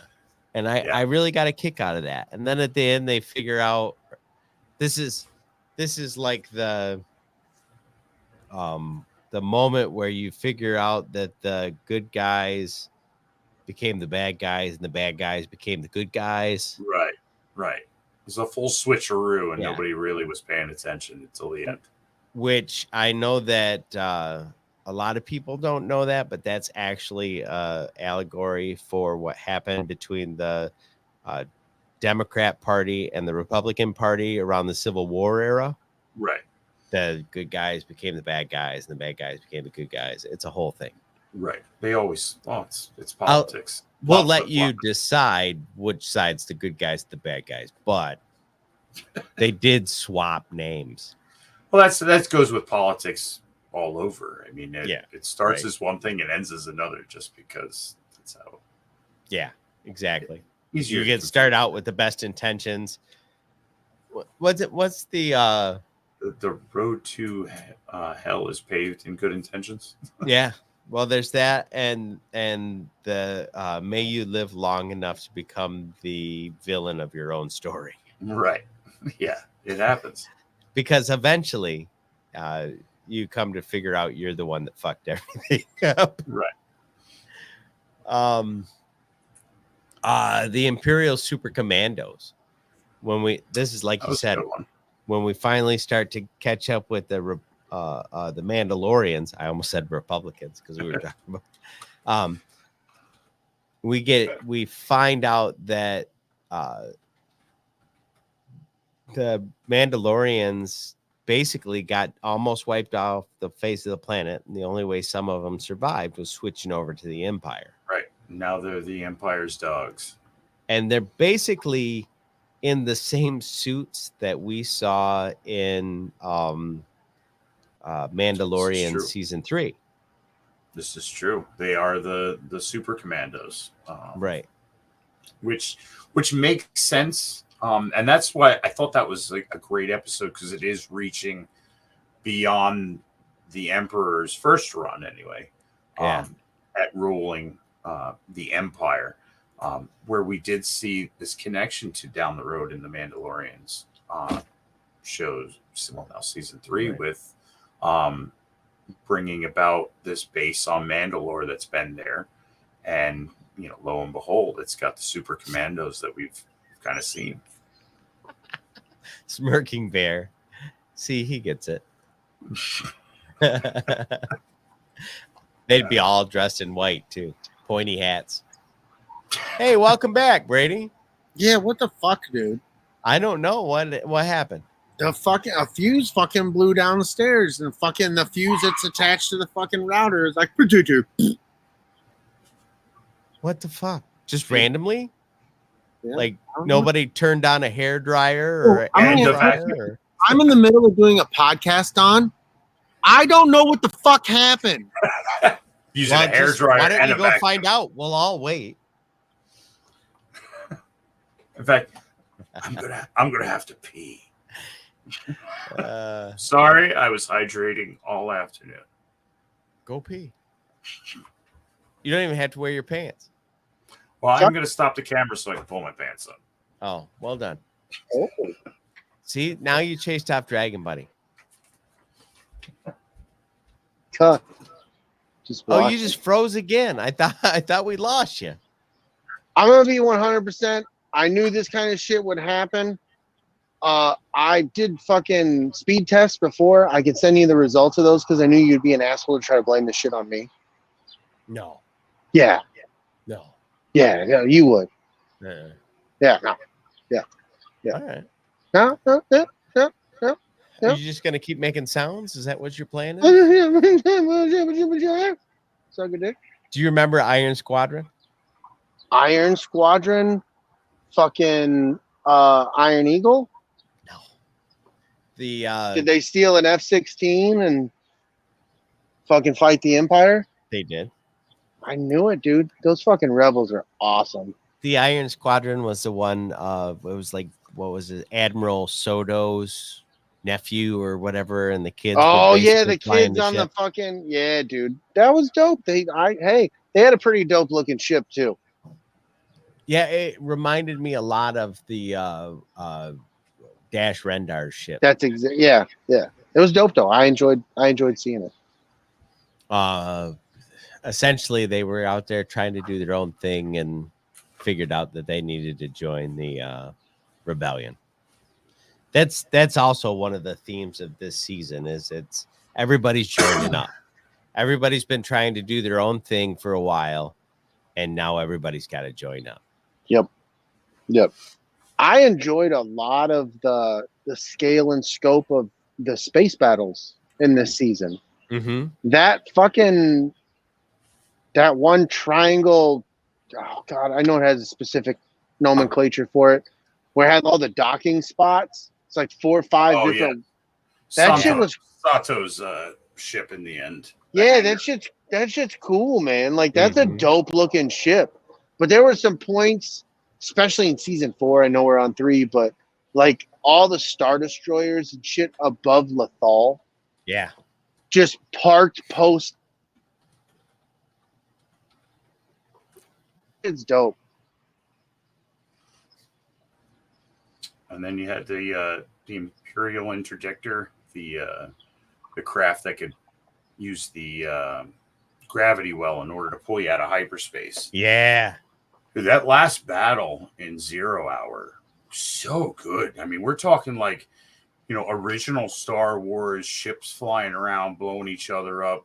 Like, wow, for just like I said, Disney XD cartoon, man. Like there was some good stuff. Frigates exploding and ships smashing into other ships, and they bring in those fucking hammerheads, which you end up seeing one of those hammerheads in Rogue One. Yeah. Corvette.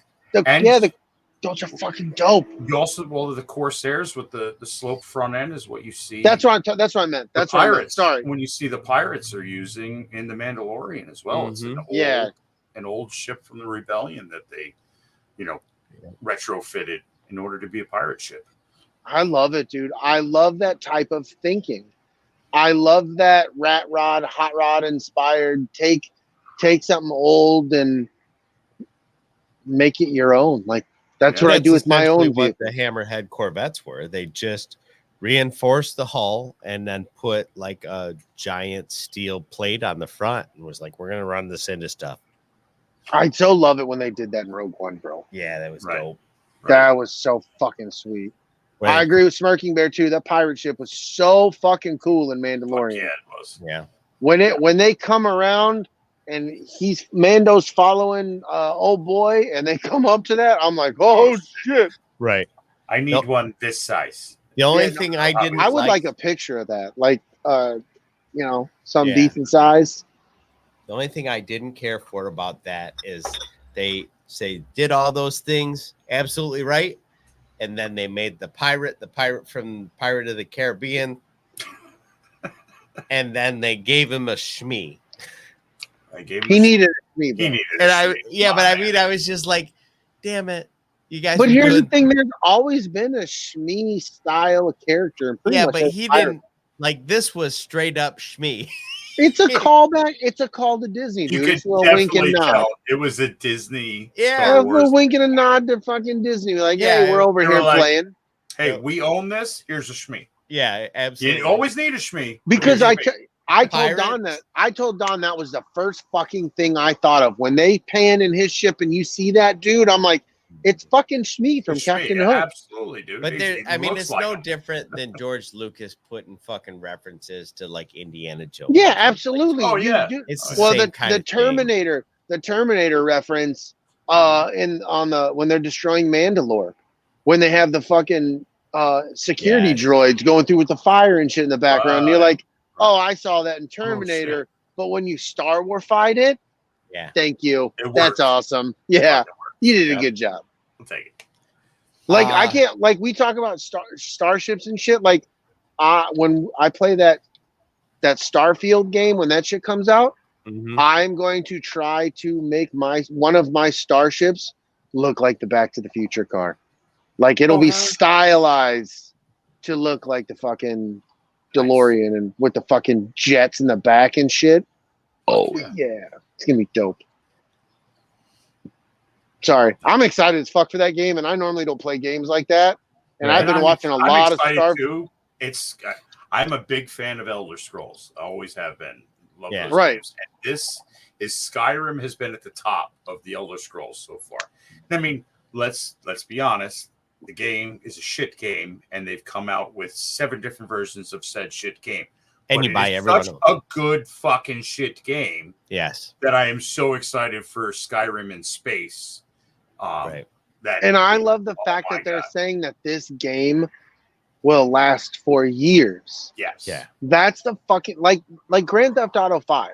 I know you have your opinions of it, Don. That's cool, right? But I don't have a problem with the game. I just don't like the way it moves. Yeah, but that's what I'm saying. That's your problem with it. Whatever. That's fine. Whatever. I'm just saying that game it's been around since 2012. Yeah, and they're only now just starting to bring around 6. Yeah, 6 is slowly starting to, like, it's around the corner. People are getting hype about it. But, like, bro, you give me a game that I can play for 11 fucking years? Yeah. Shit. Yeah. I'm in, dude. Oh, I had to get a new console because and now you kept it but upgraded the I'm coming. Right. I'm going to keep playing your fucking game because that's what they did with GTA 5. I bought it to where when I got my Xbox One, I could upgrade the game for free. It didn't cost me any money. Right. Yeah. So I did that. If Starfield starts out on this system and then we get that Xbox PS whatevers, I'm in. Like, I think Fortnite has a great plan. We give you this game.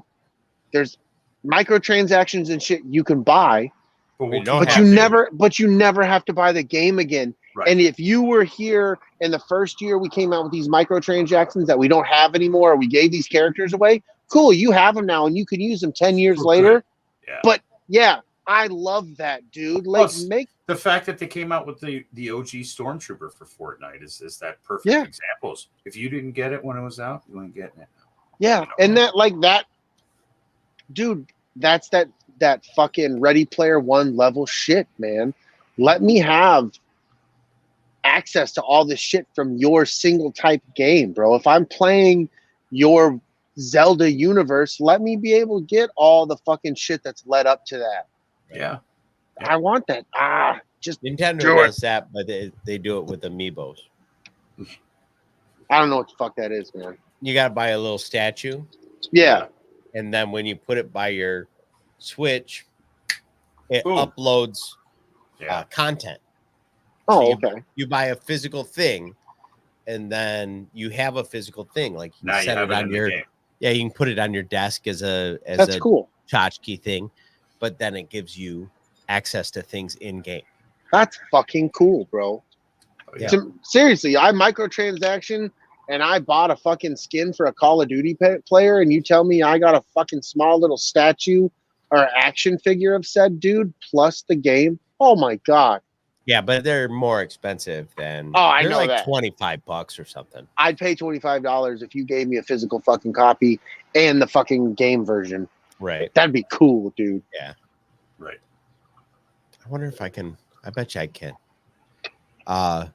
So the next episode, we got introduced to that AP5 droid.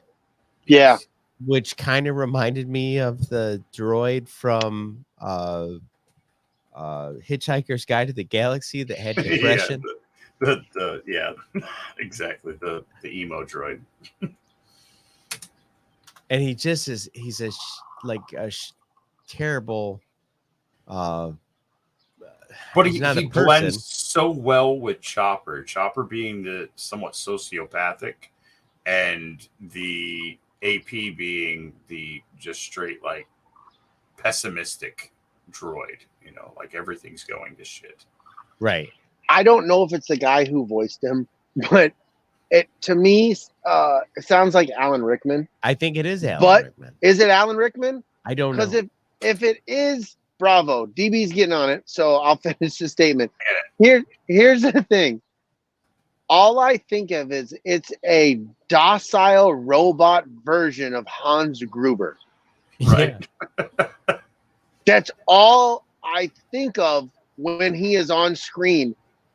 And that was somewhat annoying for me. Not really, but it was like, get the fuck out of my head. Right. Did Alan Rickman voice it? No. Oh, okay, cool. I think it was Stephen something. But it really sounds like Alan Stephen Rickman. Hawking. Fucking Stephen Hawking. All right, so these are amiibos, dude. Whoa, that's a lot of things. Yeah, I mean, of course, there's not like there's Metroid ones and Pokemon ones, and right. But like literally, you can just each game has amiibos that interact with it. He was Steven Stan. Alan Rickman. Alaric. He also did Tarkin's voice in the. Oh, okay. Oh, okay. I want to get into Hondo a little bit here. How do you two feel about Hondo? You've said you don't like him before, so Right. we've established that. I thought we've already established this. But I was hoping that season 2, or I mean, not season 2, the second watch through, I developed an appreciation for the character. I don't like him. I think he's I'm not poorly asking. written. I don't think you have to appreciate him, and that's fine if you don't like him. I feel I like think he's useful. He's useful in being a bounty hunter for kids. Yeah, he's like childhood level. Yeah, that's comic what I relief. think. I think that's what he is. And if you bring him into live action, you better not make him anything more than that. Right. Then yeah, Because he's a scumbag. Yeah. And you can keep him but as he's, a scumbag, but he's a funny, nice scumbag. Yeah, don't make him a sleazy scumbag. Because he's Yeah. not sleazy. He's a goofball scumbag. I mean, if you think about, say Lando, Mhm. he's somewhat the same way. He's that. Yes. He's not a sleazy scumbag. He's a very charismatic. He's a very, he flaunts a lot of his, I guess being, somewhat eccentric Mhm. nature. So in that whole world of smugglers and bounty hunters and pirates, because they're all in the same thing, Hondo fits as a person. No, I agree. As a I agree. personality. Like, I Now- think he's got screws loose. Oh that- yeah, You know what I mean? Like, definitely. I think he could transition to live action and you just put a little bit more like they did with Saw, dude. Saw Gerrera, they made him violent as fuck. Right. Say, yeah, absolutely. And I think the first time I watched this, I thought, what a goofy character to be in Star Wars. I'm not sure he fits. And I kind of had that stance of I'm not sure I like the pirates. But the more you kind of pick apart the original trilogy, I mean, looking at Lando himself, he's that charismatic swindler. Like, he is going to steal everything you have. Yeah. But you're going to love him while he's doing it because you have Right. no idea. So here's a thing that I don't like in writing that I think is lazy, and it happens a lot. You have a character that gets the protagonist in the story into trouble in the attempt to They're racing. NASCAR. Yeah. Fuck yeah, dude. Ooh. In the Training. attempt to gain wealth or whatever it is, the golden parachute or whatever the fuck it is. Oh yeah, parachutes. Forgot the golden parachutes. Those are exquisite. But the character always bumbles it and just misses by that much, to the point where it becomes predictable very fast. Like, he fucked up again. Yay, that's how he does. He's kind of an ass. Right. Like, it's lazy. Like, I don't think it's lazy because I think it's for a kid show.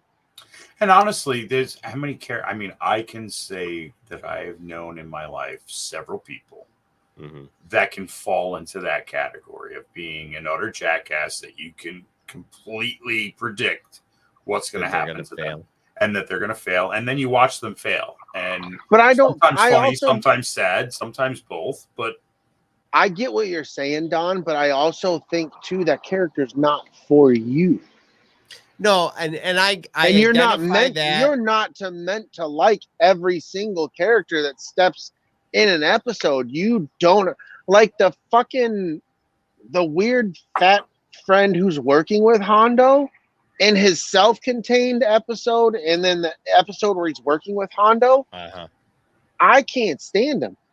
I don't like the voice of him. Like, that character's not for me. And I know he's meant to kind of look like kind of an idiot, but not bumbling idiot so much like Hondo is. But like, I don't like that character. I'm just saying.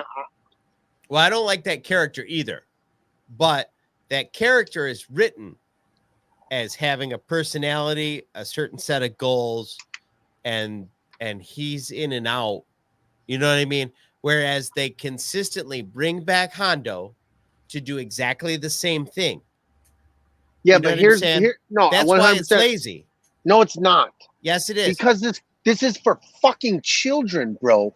This is a cartoon Star Wars thing that they want children to be. So the fucking 9-year-old brother's watching it, and he's entertained, but the 6-year-old brother wants to change the channel, but this goofy guy is keeping that 6-year-old locked in. He's not for you, Don. He's not there to push the story for you. You're annoyed for it because it's for the little kids, not for you. You cannot like that character, but to call it lazily written, I think, is not fair when somebody is not written for your maturity and age. I'm just telling you from a literary standpoint. Like, if you were taking a novel writing class, your instructor would be like, "Don't do that. That's lazy." I mean, but if you honestly, Disney XD was created for that 6 to 12, 6 to 14 region. Like, you weren't hitting much into the teenagers, which makes this show, which is funny because even people that can hate on Star Wars today will look back on Rebels as like, wow, great storylines. Dude, it was written for kids. Right. And that's what, and I think a lot of people are missing that for what's coming out with Star Wars now, that it's still written for fucking children. Yes, it brings us back into it. That's why we love it, is because it brings us back into that childhood wonderment. But Rebels, being as great as it is and the stories as great as it was never written for anybody over 13, 14 years old. Mm-hmm. And which is amazing because you look at it now and how it really, Filoni really connected it to all of what we had. And then now with him and Favreau connecting it to the new shit we have, they were able to take a kid's show and really fill in the gaps with a lot of stuff in a satisfying way. And you also had your characters along the way, like Hondo, that was, you know, he's an idiot. But if you look at the story itself, Han Solo is a bumbling idiot. They got lucky a bunch of times. Right. Yeah. So it's not completely out of the realm of possibility while being the extreme at the same time. Yeah. I just feel like it's like, hey, we need another exactly the same formula Hondo episode instead of just having Hondo be a part of it, whatever is happening. Like, he's always the impetus for something that's going to go awry, and then it never moves the greater plot along because they're all like what you would call a bottle episode.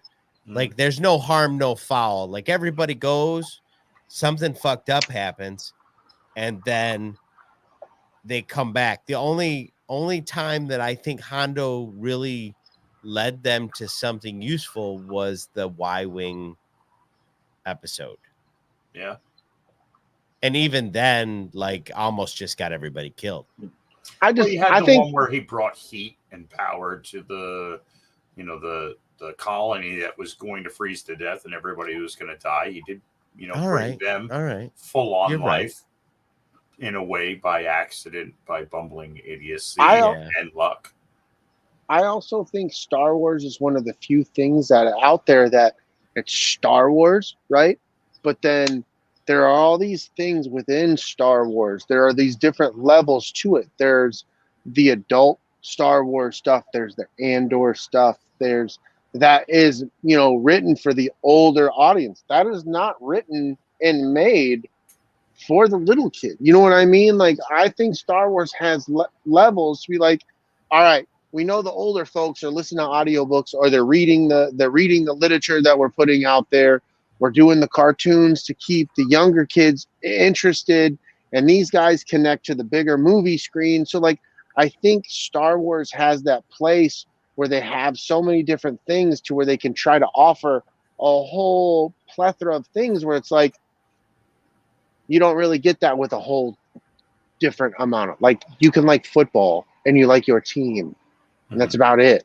Where they don't, you watch football, that's all you get. It's here on television. That's it. Football game. Star Wars is like, we've got this action adventure. cartoon. We've got a high suspense thriller live action series. You know what I mean? Like there's just different. There's comic books that are for young readers, and there's comic books that are for you and I. I just think there's different levels of Star Wars that isn't there in so many different things. So like you really can pick and choose all that you want to consume within the Star Wars. Mm-hmm. Yeah. Yeah. I mean, that's fine. Hondo is just the Jar Jar Binks of this show. And you don't me, have to I like guess. him. Here's the thing, bro. That young Jedi Knights cartoon thing that's out, that's not Oh, I haven't for seen me. it. Yeah, that's not for me. I will not watch it. And if you watch it and criticize it, I'll smack the fuck out of you. Why? Because it's not meant for you. If you Everything's sit meant for there, me. you know what I mean? Like if you sit there and people break that shit apart, like that's not for you. Like That's for the little kids. Resistance, like the Resistance show that was on. Yeah, dude. I had to stop I watching it. cannot watch it. It bothered, like, not bothered me, but it was like, this is so dumb. But I get it. You're not dumbing it It was down. very but kiddish. Yeah, you're simplifying it for a kid to grasp onto these They things. changed the art style, the animation, which pushed people away. Yeah. People were like, what's "Oh the no, show? this is too different." Resistance. You watched Oh, it, Resistance. Yeah. and then you made the content. Like a lot of those characters were little ass kid characters, bro. Yes. Like I was like, this shit's not for me. And you It guys was- know me. I'm normally happy-go-lucky Mr. Blue Sky, but I turned it off. It was like Muppet Babies. Yeah. No, I agree. Smirking Bear. It deserved its short 2-season life. Correct. Yeah. That was enough. There was a I couple of tried, episodes where something almost happened, but then it kind of didn't. I, on the other hand, was one of the folks who enjoyed the animation, so I really wanted to watch it Mhm. because I thought the animation looked cool. I loved how the starships looked and the racing and how they panned and did shit, but the content was not for me, dude. Same. The one fucking alien dude, I wanted to punch him in the fucking throat Which one? to stop fucking talking. I don't know, the green fucking guy. Yeah. Oh, you didn't like him? No, dude. The guy with the fingers? Nope. Suction cup fingers? Nope. No. I like the droid Bucket. Yeah. Bucket Right. was cool. Yeah. He was dope. But Oh, let's wrap get up naked. this. let's get this- naked. Yeah, let's do that. The last damn, bro. 3 episodes, man. The last 3 episodes were some of the best Star Wars I think we got. Oh yeah. Hands down. You had the end of Maul, where Maul Yeah. uses Ezra to get to Kenobi. You know, I could Mhm. see him in my mind's eye. And like eating at Maul, and he's got to find Kenobi to the point of reaching across the galaxy using Yeah. Sith wayfinders to bring Ezra, to hurt him, to make him think, to bring Obi-Wan to literally die 3 strokes later into a lightsaber fight. Yeah, wasn't that absolutely fucking crazy? Like Obi-Wan has Unreal. spent so much time thinking about the way that Maul fought that he knew that all he had to do was go. Yep, Whoop. a couple blocks right through the middle of his lightsaber, and that's it. Yeah, it's Like, it. I don't want to do this. I didn't want to do this. Right. Yeah. You know, like that whole point, to the point of catching him afterwards. Like, dude, we didn't have to end like this, you Yeah. know, but we did. I love that interaction though, that bringing Ezra to Tatooine, like touching it. Like, here's a story you never fucking knew that happened. Wait, Mhm. Ezra met Obi-Wan? Right? Wait, he fucking Obi-Wan killed what? And like, I like how they like slip it in there. So later on, you're like, oh man, that dude was doing work on Tatooine while he was watching Luke. Right. You know, like whether you guys like the Obi-Wan Kenobi series, it's like, you know, shit kind of was happening on Tatooine. Yeah. And Maul figured it out. Like, you're not protecting something, you're protecting someone. And that Yeah. click in Obi-Wan going, now you're a threat. Like, Yeah. now you're a threat to what I am doing here. Mhm. Yep. And let's go. Let's dance. Let's fucking. Yeah. Yep. Yep. That was exactly. He's like, you know what? Not for nothing, dude, but you fucked up. Right. Yeah. And now I'm gonna have to take care of it. Now I got And once again, dude, that's another picture I would love to have framed up like that, dude. Is them standing across, getting ready to fucking do battle Yeah. with a dark Tatooine sky behind them. Like that was cool looking. And just the end, was- him holding Maul and him saying, like, is he really the chosen one? And yes, he is.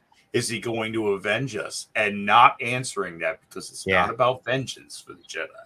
It's only about vengeance for the Sith. But yeah, kind of. Yeah. You know. Great scene. Great scene for that episode, and great arc for Maul. Bringing him back kind of does his character a disservice. I think he had his run, but that ending was perfect. Right there. But I mean, at the end of Clone Wars, the last season they added made it make sense that Maul would be so angry that he could keep himself alive in the dark side. Right. You know what I mean? Like, yeah. And once that all comes around, you're like, this motherfucker's so spiteful. Yeah, such a like true Sith, driven by that hatred. By the hate. Yeah. Yeah. You know, it was the only thing keeping him going. And he was really made that spiteful and hateful by Sidious, because Sidious was like, yeah, you ain't the one. Right. Yeah, I'm done with you, bro. Yeah. And he got so fucking mad. Yeah. Literally, I think given some time, he could have made a run at Sidious. Yeah. Oh yeah. If things had rolled his way, you know, like if he had done more with Mandalore, if he had done more, you know, it could have rolled either way. That he could have been more powerful than he actually was. And then rolling into the last two, which for a finale, this proves that a two episode cartoon can carry a huge storyline. Right. It was the way to do it. Like you can, you know, the story a week is great, but to carry it over into a second episode was really good. Really good. Fucking Bendu, like Kanan calls out Bendu and is like, hey, if you ain't gonna do anything, what the fuck are you here for? More or less. And basically, if you ain't gonna do anything, these dudes are gonna destroy your fucking planet. Your home. And Bendu's like, peace. Yeah. Oh, so you're a coward, motherfucker. What'd you say? I'll show you, fucking coward. I'll show you, coward. My one thing, not a complaint, did not like the look of Thrawn in that helmet. Yeah, not a fan. I'm not a fan of that. It matches Thrawn, right? It gives him that tactician. Like, I'm not going to get dirty because I'm that good. Right. But I want him to have a more savage look, because it's like, nah, this dude's also a bad motherfucker. I watched him fight robots. Like, he knows, or droids. I'm sorry. Like, he knows what's good. Right. But that helmet is fucking dumb looking. It's just that it's the Imperial fucking. I know, and I thought the same officer's thing in helmet. Bad Batch season 2, when Crosshair's on the planet, the snow planet, and the fucking dickhole of an officer. Right. He's wearing that same fucking helmet, and I'm like, who approved this? Who It's the a fuck stupid signed looking off? helmet. Who signed off and said this is good look? But if you George look at it, it's almost a cowl of like Vader's helmet. Yeah. True. Yeah. Like it very much has that look, but without the shit in the A front. poor It looks like designer was shit. up like for 3 days straight on a coke bender, making the perfect stormtrooper helmet. The OG stormtrooper helmet from A New Hope. And then they were like, "We need you an officer helmet." He's like, "I'm fucking tired, and I'm all out of cocaine." Yeah. Here. And it's got He just fucking erased the front of it. Yeah, he's like, It's "Here's got Vader." those giant snowboarder fucking eye Glass lenses, goggles, yeah. goggles. Yeah, you're right. Fuck that helmet. It is. It's goofball. It doesn't. It works for Thrawn, but it doesn't. And it looks even sillier because his face is blue. Yeah. Right. You know It what I really mean? does. Like Yeah. If he just had a regular face, you'd just be like, all right. But then his face is blue, so then you're like, this. The Looks contrast. stupid. The contrast. Yeah. LG, if we weren't supposed to like the bad guys, they wouldn't make stormtroopers and Darth Vader look so fucking cool. Right.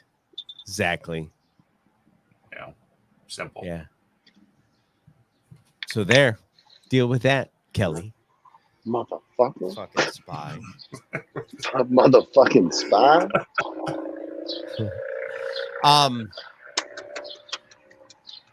So this episode takes place in 2 BBY, right? Right. So we're really butting up to the Battle of Yavin. Yes. Yavin. Battle. So we're gonna do season 4 here in a month, and it's gonna lead us right up to fucking Rogue One. Yes. Like it's just like handing the baton off. Yeah. And then that runs you right into New Hope. Like this series really fills the gap. You know, you got the Clone Wars that runs all the way through Order 66. Yeah, and Vader becoming Vader, and then Rebels fills all the gap right up till Rogue One. So I know a lot of people are like, well, what I don't think it fills the gap, dude. There's still 30 fucking years of fucking shit to talk about. It's sure. It's that lore package that Yeah, here's the set of time that we know from the movies, and here's a cartoon that fills in these little bit of questions and these little gaps. Yes, and I want them to keep doing that. You have space to do that. There's little missions that could have been going on in the background that we didn't know were so important. Yeah, you could literally start a whole nother series with a whole bunch of other characters. Well, and I think that's what they're going to do in that Mando movie, bro. Force Awakens. I think there's going to be shit that happens outside of what we knew that was going on over here. No, this is a whole new thing we get to learn about. Just like the people praise Rebels, we need those things that are going to add in the fill in the blanks in The Force Awakens and The Last Jedi. Right. These shows that can really build upon that story. People look back at Rebels as like it's a masterpiece. I've been watching reviews that came out after season 1, after season 2. And like they shit on season 1 and season. It's filler episodes, filler. It's a kid's show, dumbass. Like you're rating it fucking like it's Hondo. Like, fucking but then Hondo, when we get to season 3, people are like, whoa, hey, there's some stuff to this. Yeah. And now people looking back at Rebels look at it as, wow, there's some great storytelling here. Yes, there is. And that's why we want more content, is to fill in those gaps, to make what we've got even better. So then I got to ask the question. Do you think that if they did a 3 or 4 season cartoon, they could make The Last Jedi not be the thing that everybody gets upset about? I think it's possible, man. I think that's what they're trying to do with Mandalorian. I've seen a lot of storylines and fan-driven storylines that mold why Luke was the way he was and stuff that are very plausible. And if given the right budget to put on screen somehow, whether it be cartoon or live action or whatever, I really think could build upon that. And that's just fan-made stories that I've read. That I think there's a whole lot. Yeah, I think there's a whole lot between Return of the Jedi and The Force Awakens, even. Yeah, where you can tell stories with him, and he's already gave his blessings. I know you guys have seen the thing where somebody put Sebastian Stan's face on the Luke Skywalker. Like it's a perfect. He's given his blessings on it. He'd be like, that could work. Let's make, you know what I mean? Like, so but you now can do Sebastian Stan is almost too old. Yeah, he's getting there. But I'm just saying, like, you could find somebody. I'd watch it. You can tell a story about Luke without really having to have Luke in it the whole time. You can show where it boils down to his fears of Ben turning to the dark side, and then his taste of the dark side to go in and confront Ben about it. Where I still he want felt to. it.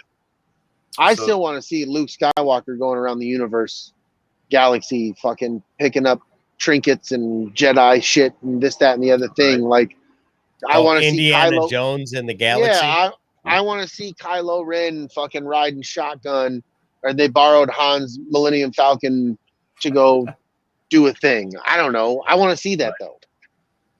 Yeah. Well, we Yeah, got dude. that Indiana Jones Star Wars. I want to see that. the Shadows of the Sith, where it was, Luke knew about Exegol and was giving visions in the book of about Exegol, where he was seeing this darkness start. He didn't know what it was, and he didn't get his finger completely on it, but he was feeling it. So there is ways to kind of bring these holes, and some of them, let's be honest, there's some of them in there that are glaring holes, but you could fill them with some good content to make them make sense and to bring it all together. Yeah. I want to know why when I hear somebody say Exicle, I always think Walmart gift cards. There's got to be some weird Freudian What the fuck? garbage in my head. Like, Hey, I don't know. you guys got any exicles in today?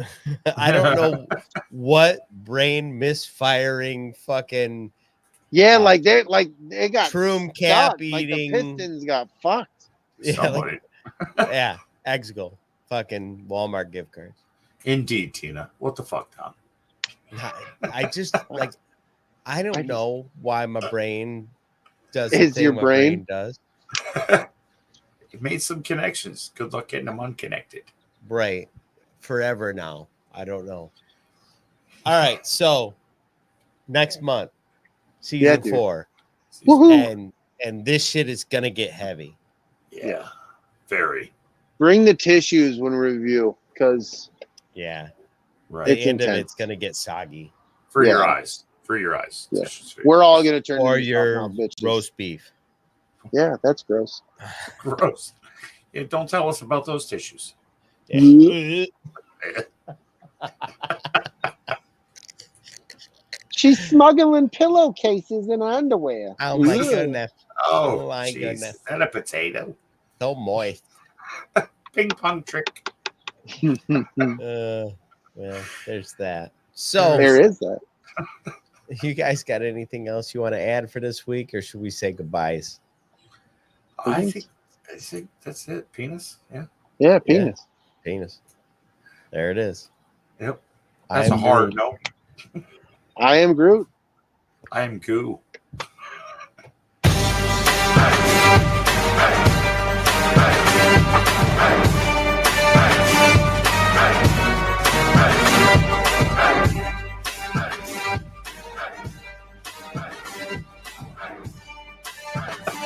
Tallywhacker.